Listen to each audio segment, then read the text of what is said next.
Greetings. It is November 28th, 2015. I am Akiva Kenny Segan, an American Jewish artist and tolerance educator. And for those unfamiliar with my work, I'm most well known for an art series that was called Under the Wings of God for many years, but has since been shortened to Under the Wings, portraying victims of Jewish and non-Jewish victims of the Nazis and fascists during World War II in Europe, and a companion human rights art series I began in 2003 called Sightseeing with Dignity. And I just came across a copy of a written thesis sent to me by a now long graduated British art student named Rebecca Kitchin, who had seen my now defunct website that had a website between 1999 and 2009 on the internet. And Rebecca had written me in 2002 as she was researching the work for her 13-page thesis with a word count of 5,264 words, titled Compare and Contrast Art Produced by the Inmates of the Holocaust Camps with That of Contemporary Holocaust Artists. And Rebecca received a BA, Bachelor of Arts with Honors, in Visual Communication and Illustration from the Birmingham Institute of Art and Design in England in January 2003. She lives in Wales now. Very, very fine illustrator herself. Specialty animals, in particular horses. And I'm going to read an excerpt from her thesis pertaining to my work. And here we go. One sec here. And I'm also going to show the drawing of mine that she referenced in her thesis, which is reproduced in a full page of the thesis, along with art by others she had written about.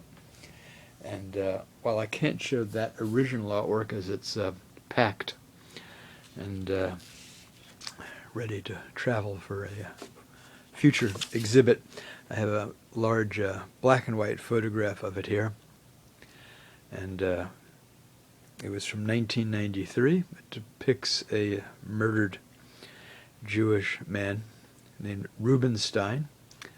No one knew his first name, according to an archivist librarian I wrote at the Evo Institute in New York, where I first chanced upon the pre-internet card catalog listing for him, old-style card catalog, like index cards. This was in spring of 1993. I'd gone to New York for a visit to see family, and then they pulled the original photo from the vault about an hour later, and as soon as I saw it, I knew I had to depict Rubenstein in the Under the Wings series, which had begun in November, December 1991.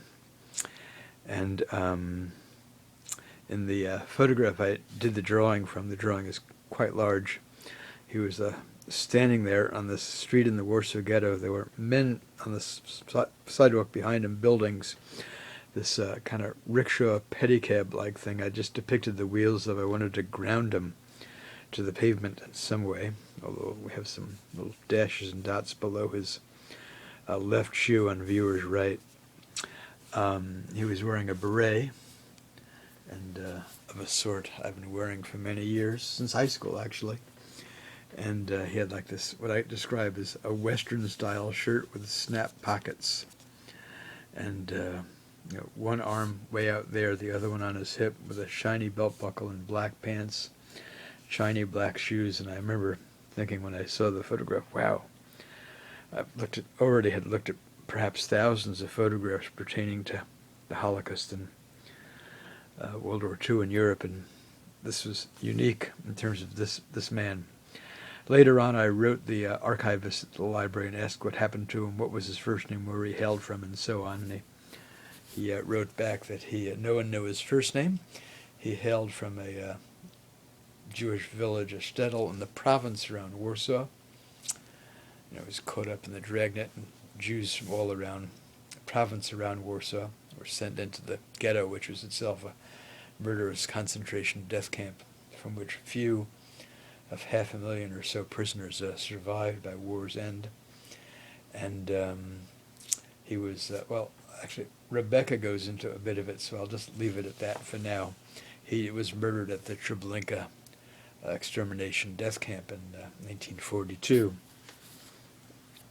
So, Christian and Jewish symbols, this is from Rebecca's thesis, have played an important role in imagery about the Holocaust. One such artist, Akiva Kenneth Segan, asks questions about our own understanding of what actually happened in the Holocaust by reproducing and drawing from actual photographs of victims before they were condemned to death in the camps or ghettos. The theory that post-Holocaust art is less powerful than art made by inmates of the ghettos and concentration camps does not apply here, as Segan uses images that have never been shown to the public. They are personal photographs of both Jews and other victims of the Holocaust. They portray something different and dignified rather than piles of corpses, chimney stacks, and therefore his pieces are extremely powerful. In his ongoing series of life-size drawings, Under the Wings of God, he portrays victims of the Holocaust with angel-type wings. Although one can notice that the angel wings are sourced from the Bible, but they are also from Jewish folktales. Perhaps these wings are a metaphor for the freedom that these Jews were forbidden to have under Nazi dogma. Segan's work is a moving testimony to the 6 million Jews that died. He argues that some of the artwork that represents the Holocaust, you can see the type of horror these people faced. Concluding, I wanted to do something to restore their dignity and to show that these were real people and not just some faceless memory. One of Segan's most interesting works is that of Rubenstein, Under the Wings drawing number 19, see this figure 7. Going back to the use of Christian and Jewish symbols and ideas in post-Holocaust art, Segan's Rubenstein can be seen as having similarities to the suffering of Job in the Bible. Job was the blameless, righteous man who, with no fault of his own, was suddenly to lose his most sacred possessions, his children, and most significantly his health. A similar story to that of Rubenstein, who was a street performer in the Warsaw Ghetto. He had a slogan that was famous within the close quarters of the ghetto, Alle gleich, translated from Yiddish as all are equal. But sadly losing his reason after a particularly vicious beating by a Gestapo interrogation and murdered in the death camp Treblinka in 1942. Therefore, Job can be seen as a metaphor for all the Jews, all that were involved in the terrible acts of the Nazis, either fled to other countries or lost their families or even died, and therefore all have a significant tie with Job.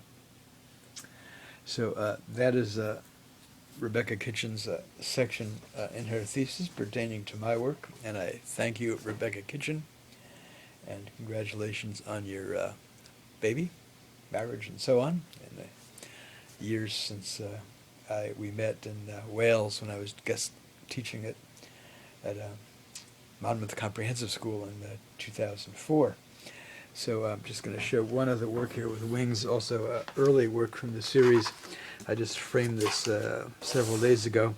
It was the 9th drawing from the series. It was drawn in 1992, and this is the original work. 2 girls seated on a Warsaw Ghetto sidewalk, one appearing to be blind. And the wings, as were the wings in the Rubenstein drawing, were drawn in the ornithology lab at the Burke Museum of Natural History at the University of Washington. These 2 children, I'm sure, would have been murdered. Children, the infirm and the elderly, were first to be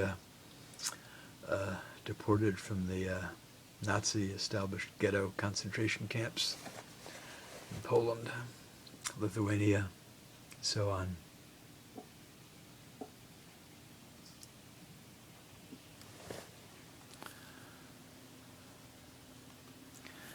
And there you have it. Thank you, everybody, and thank you, Rebecca Kitchen.